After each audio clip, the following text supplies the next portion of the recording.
podcast Tênis Brasil com José Newton Dalcin. Prazer, pessoal.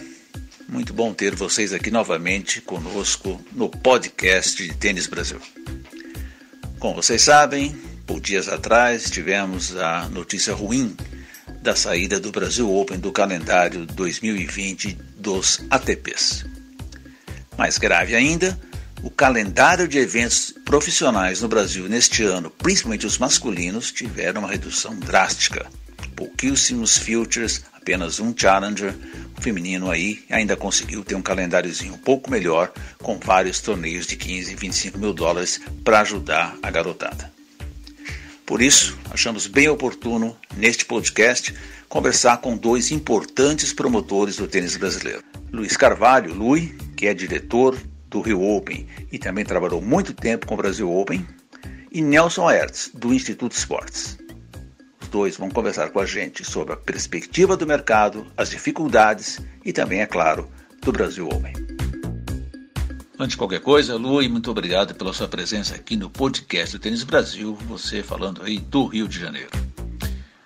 Para começar, Lui, no momento econômico que o Brasil vive hoje, realmente é difícil comportar dois eventos de nível ATP como nós tínhamos, Brasil Open e o Rio Open?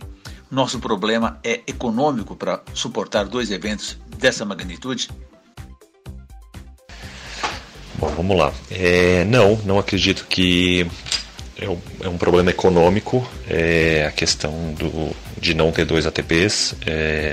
Acredito que o Brasil conviveu muito bem com dois torneios ATPs durante 6 anos. Não sei se vai ser o caso no 2020, mas enfim, acho que São Paulo e Rio são dois mercados independentes, diferentes, e os eventos tinham um público suficiente para suportar, e também tinham empresas querendo aportar patrocínio para que os dois pudessem sobreviver. Em 2014 o Brasil vivia, quem sabe, uma das maiores crises recentes, e mesmo assim os eventos estavam de pé, acontecendo. Então acho que essa questão é a que mais importa no momento para não existir dois ATPs, se for o caso do Brasil Open ser extinto mesmo. Mas isso, a maioria dos torneios de tênis do Brasil têm sido feitos à base da lei de incentivo ao esporte. Você acredita que se o atual governo resolver extinguir ou limitar a lei, isso deve afetar muito o tênis, vai se tornar inviável a realização de torneios no Brasil? Na questão da lei de incentivo de esporte, acho que as leis estão aí para serem usadas. É uma lei muito positiva, é uma lei que viabiliza muitos eventos no Brasil, não só de tênis, não só de esportes, mas culturais também. E, enfim, na caso da lei de incentivo, né, da Rouanet também, né, viabiliza muito, o princípio é o mesmo. E eu não acredito que ela será extinta, acredito que podem sim ser feitas mudanças, alterações para a melhoria da lei. Eu acredito que é isso que será feito no futuro, mas não acredito que ela vai ser extinta. E é uma lei que realmente ajuda muito a viabilizar os eventos. É uma lei bastante complexa, né? Não é fácil de usar a lei do incentivo ao esporte. É uma lei que requer uma estrutura bem robusta para conseguir seguir todas as normas. Tem bastante burocracia na questão do orçamento, da prestação de contas, da execução.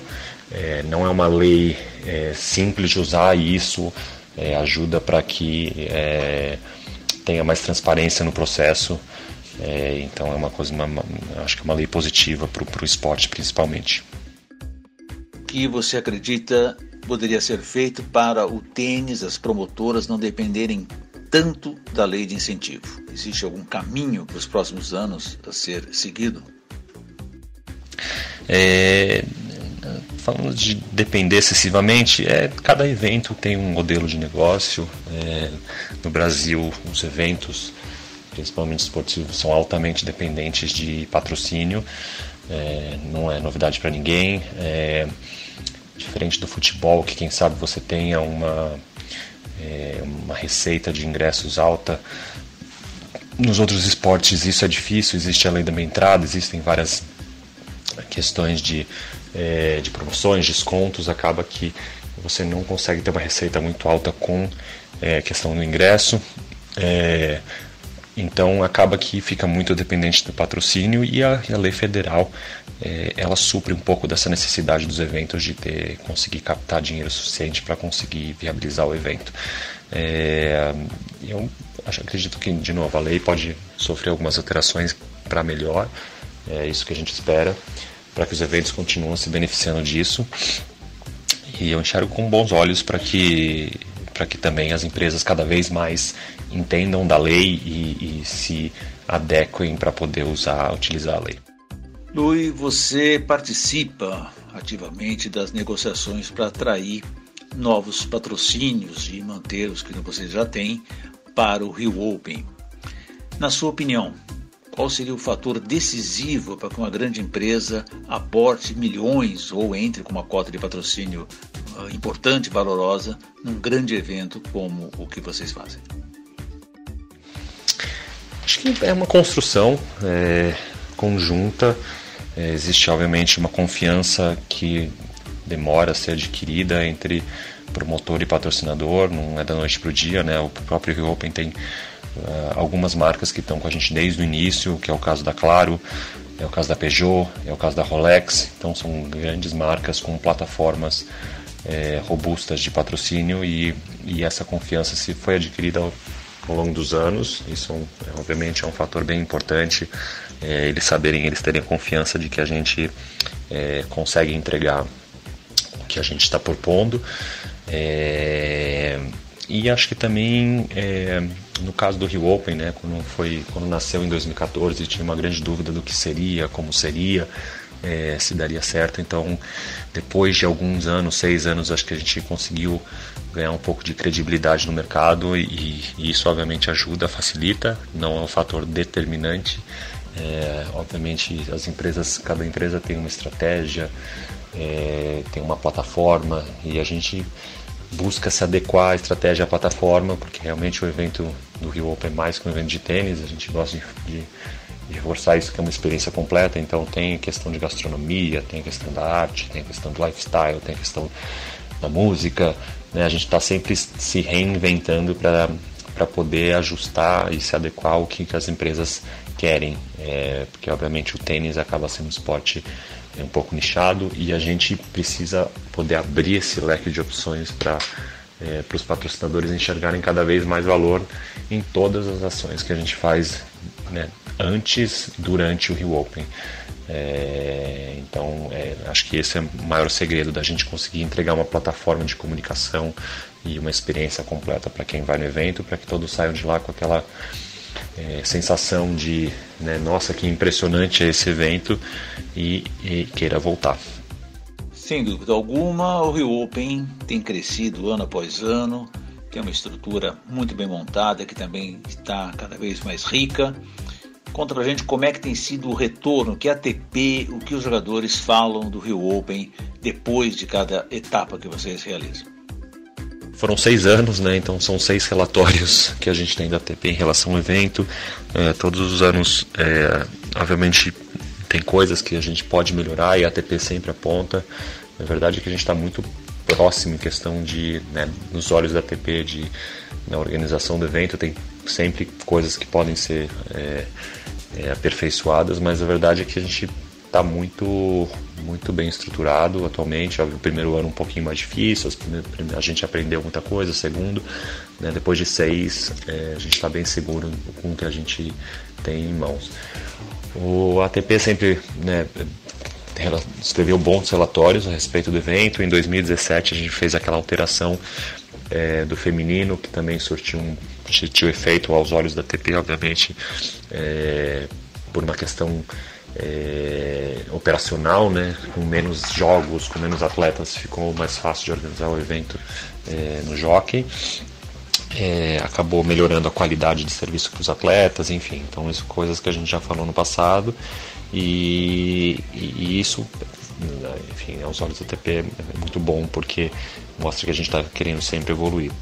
Em relação aos jogadores, acho que, né, eles falam, alguns falam na imprensa, também não quero tomar crédito pelo que eles falam, Mas eles são muito bem recebidos. É verdade que o brasileiro, né, tem um senso de hospitalidade superior, vamos dizer. Os brasileiros realmente sabem receber e fazem as pessoas se sentir bem. Então, a nossa equipe preza muito por isso, de fazer os jogadores se sentirem em casa. Então, né, todo o serviço de transporte, no hotel, alimentação no clube, serviço de quadra. Então, tudo que é a questão do que a gente chama de player services tem uma atenção muito especial. A gente sempre tenta surpreender eles com um gift personalizado, alguma coisa que possa realmente gerar essa sensação de que a gente tá cuidando deles. E eu acho que o resultado tem sido positivo. Todo mundo que sai do evento fala bem, principalmente os que ganham falam melhor. Mas a gente está bastante feliz e, enfim, a gente já está embolando novas coisas para 2020. Muita gente, Lui, pergunta aqui no Tênis Brasil, lá no blog, se o Rio Open teria alguma chance de subir de nível e virar um Masters 1000 em breve. Como é que você vê esse sonho? Existe realmente alguma chance disso acontecer? A gente quer evoluir como torneio, né? A gente sabe da dificuldade de virar um Masters 1000, não é da noite para o dia. A ATP está com um calendário, né, que praticamente inalterado há mais de 10 anos.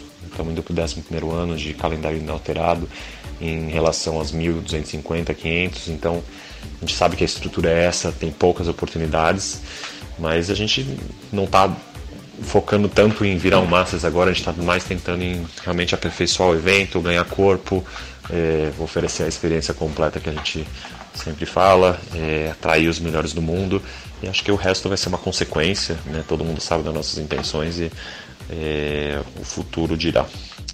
Lui, você teve uma ligação muito forte com o Brasil Open desde a Costa do Sauípe, quando você trabalhava para a ATP, na parte de assessoria de imprensa da ATP, mas depois você também trabalhou diretamente na Coque Tavares, na organização do torneio, inclusive aqui em São Paulo, quando ele mudou aqui para o ginásio de Ibirapuera. Vendo aí dos bastidores, te surpreendeu de alguma forma essa perda da data de São Paulo para Santiago já em 2020? Bom, sobre essa pergunta até, sim, eu li na imprensa, estou a par, obviamente, das coisas que estão acontecendo no Brasil Open. As pessoas já estão dando como taxada a saída do Brasil Open e ir para Santiago. De fato, existe uma grande chance disso acontecer, mas eu sei os processos e existe ainda um processo de aprovação da ATP, que deve acontecer agora nas reuniões de Londres, no Finals. Então, até que isso aconteça, seja concretizado, são apenas especulações. Se isso acontecer de fato, vai ser muito triste pro tênis brasileiro, né? Perder um torneio. A ATP tem só 63 no mundo, a gente vai perder realmente uma grande oportunidade de ter os melhores tenistas jogando, competindo, mais empresas interessadas pelo nosso evento, mais exposição na mídia, mais oportunidades para os nossos jogadores poderem se destacar e deslanchar no circuito. Enfim, é realmente uma perda enorme, mas não esperava. Eu, né, são 19 anos, empreender no Brasil não é uma coisa fácil. Imagina organizar um evento de tênis durante 19 anos. Então realmente a Coque Tavares tem todo o mérito do mundo de ter conseguido chegar nessa marca incrível. A gente está indo para o 7º ano e a gente sabe das dificuldades, e seria uma pena. Por fim, Lui, conta pra gente como é que andam as negociações para formar o quadro de jogador de 2020. Podemos ficar otimistas com novos nomes e grandes estrelas por aqui outra vez? Eu sou otimista por natureza, mas eu gosto de manter os pés no chão, não criar tanta expectativa. Eu trabalho duro para que a gente consiga sempre atrair uns jogadores, não só os melhores, porque os melhores realmente, se você está 20, 30 do mundo, entre os 30 você é um dos melhores do mundo. Então fica um pouco genérico atrair os melhores do mundo, mas eu gosto de atrair novos nomes, novas figuras, que o público consiga se interessar todo ano por estar tendo um conteúdo diferenciado. É isso que a gente preza. De fato, existe essa dificuldade que já falei algumas vezes sobre o saibro, sobre o piso nessa época do ano, especialmente. sobre a América do Sul. A maioria dos jogadores são europeus, 80 ou 90% dos caras que estão ali, 30, 40 são europeus. Vindo de uma viagem longa na Austrália, que agora vai ser um circuito ainda mais longo com o ATP Cup. Então eles realmente querem parar em casa 1 ou 2 semanas, e para os europeus fica muito mais fácil se tem torneios tão bons na Europa, Roterdã, enfim, tem várias opções ali para eles jogarem. Então, por essas questões é um pouco mais difícil, mas a gente não desiste, a gente é brasileiro, a gente vai até o fim, e a gente está otimista, né? A gente está vai começar a lançar os nomes confirmados a partir de bem breve, e espero que o público goste, espero que a gente também consiga concluir algumas outras negociações que ainda estão na mesa para deixar esse line-up bem completo. Muito obrigado, Luiz Fernando Procópio Carvalho, diretor do Rio Open. Desejando aí muito sucesso para vocês na edição 2020. E já vou engatar direto para conversar com o Instituto Sports. Nelson Hertz, o gaúcho Nelson Hertz, um grande profissional dos anos 80. Neco vai me contar um pouquinho a respeito das ações do Instituto Sports, que tem feito Challengers, tem feito Futures. Neco, obrigado pela tua presença aqui no podcast. Vocês têm organizado competições de tênis aí há mais de 20 anos. Me conta um pouquinho como é que você vê o cenário do mercado de tênis hoje. O mercado do tênis sempre foi, eu acredito, sempre será um mercado promissor ali de oportunidades, né? O esporte tênis eu não sei ainda, não consigo explicar ainda, mas ele tem uma força assim enorme, né, entre várias classes sociais, e uma delas é a classe, né, de investidores ali. A gente vê há anos e anos e anos o tênis sendo buscado ali como uma das ferramentas, né, um esporte, uma ferramenta ali de posicionamento de marcas no esporte, de oportunidades ali de relacionamentos enorme, de oportunidades ali de investimentos em projetos de inclusão social. Então o que eu vejo assim ali tem um mix, ali tem um tripé, né, de um esporte muito interessante, muito complexo e desafiador para aquele que é o praticante, para aquele que é também que olha de fora, ele sabe a complexidade, né, de um esporte que é uma ferramenta ali de formação e transformação da criança, do jovem, principalmente do grande ídolo, né, do grande atleta, de como é difícil ser um performador ali profissional. A outra parte é a questão das relações ali que são construídas, duradouras e longevas entre executivos, empresários, empresas e iniciativas.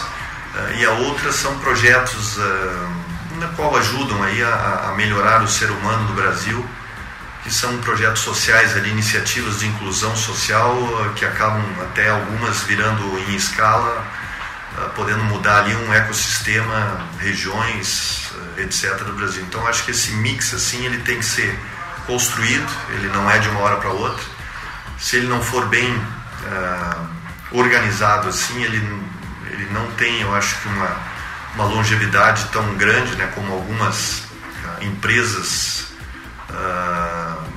que são patrocinadas, vamos dizer, empresas que são organizadoras não conseguem ter esse parceiro por muito tempo, e também as empresas olham essa oportunidade como gerar negócio, como trazer aí um retorno para elas, né, tanto na imagem como de negócio. E me conta, né, quais são os desafios que uma promotora hoje encontra para captar parceiros e conseguir empresas que acreditem no tênis e vejam nele um potencial de investimento? Primeiro a gente tem que entender aí a empresa, o que ela busca, né? E como a empresa são pessoas, eu acho que é como é que a gente consegue ter produtos interessantes, aí conhecer as pessoas ali que são as pessoas que são as decisórias ali, desde trazer uma ideia e construir uma plataforma, né, de esporte, aí no caso tênis, dentro da empresa, né, tanto na parte de imagem como a parte ali interna e externa, né, interna com seus funcionários e externa com seus clientes,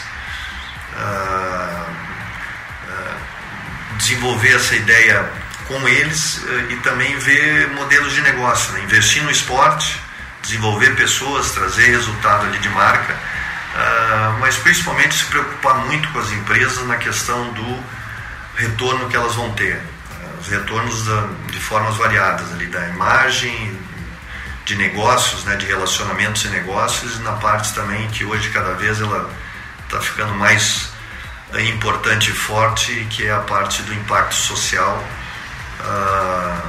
na mudança e melhoria do país. E qual tem sido o peso da lei de incentivo ao esporte nessas promoções de tênis? A lei do esporte ela tem colaborado para o esporte em geral, né? No caso do tênis muito, né? Porque o tênis é um esporte que exige, demanda investimentos médios e grandes, e sem essa parceria aí, né, que o governo acabou trazendo, os governos tanto federal como estaduais possibilitaram isso, é muito importante, né? E também essa subdivisão que o governo acabou criando também, que é muito importante aí para esportes de inclusão social, esportes educacionais e de alta performance, isso também ajuda muito, né, que não é protegido, vamos dizer, o beneficiado. É claro que a inclusão social ela sempre tem o seu valor diferenciado.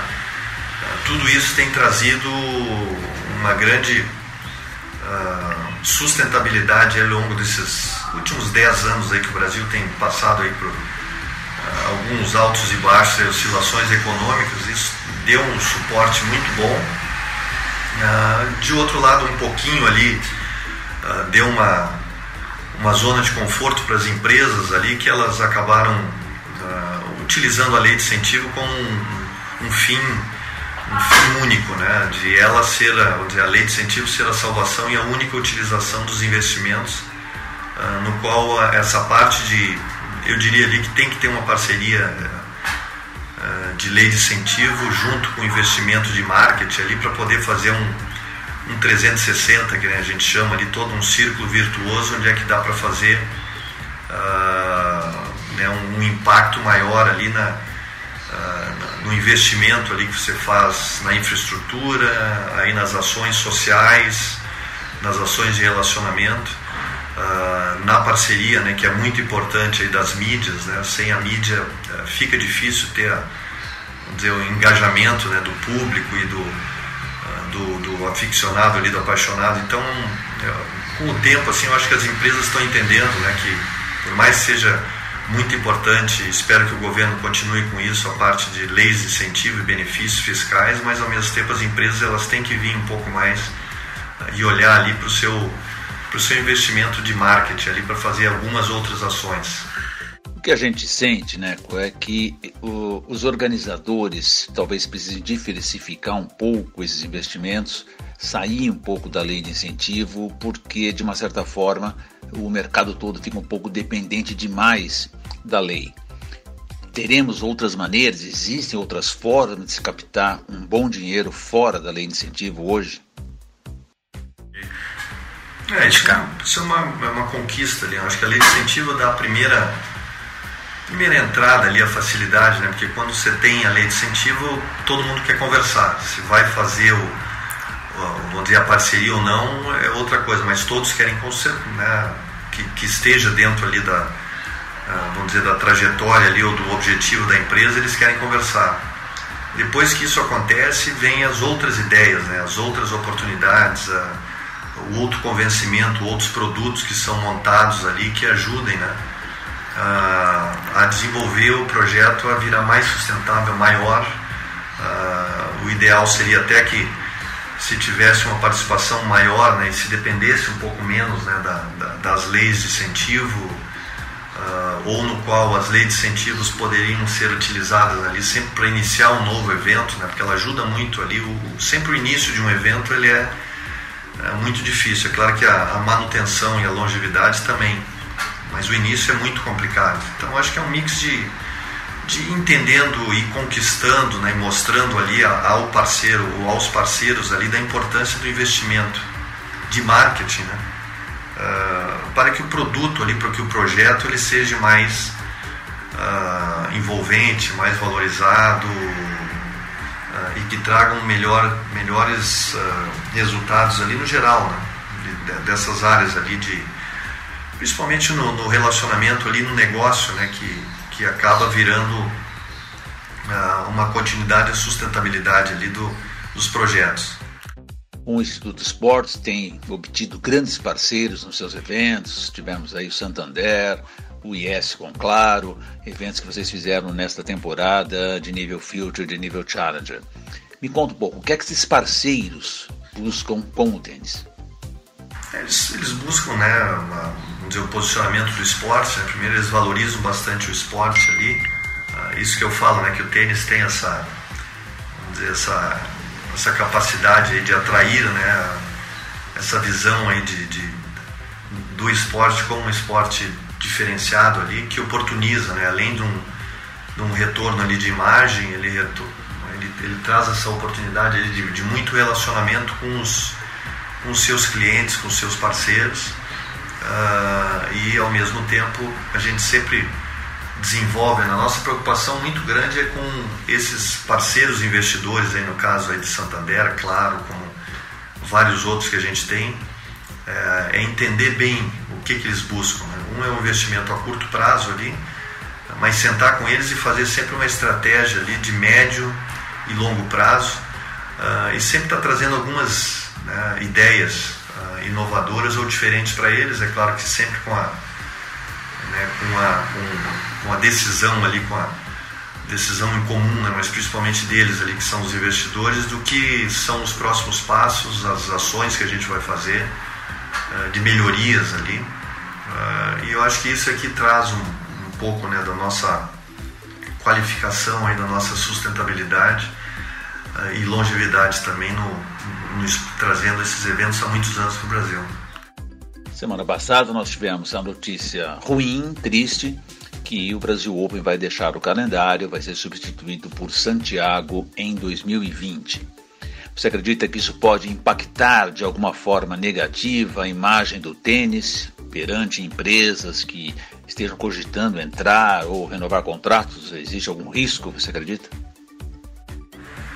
Não, acho que a perda é uma perda, né, de um grande evento aqui, não só um grande evento, mas um evento de muitos anos no Brasil.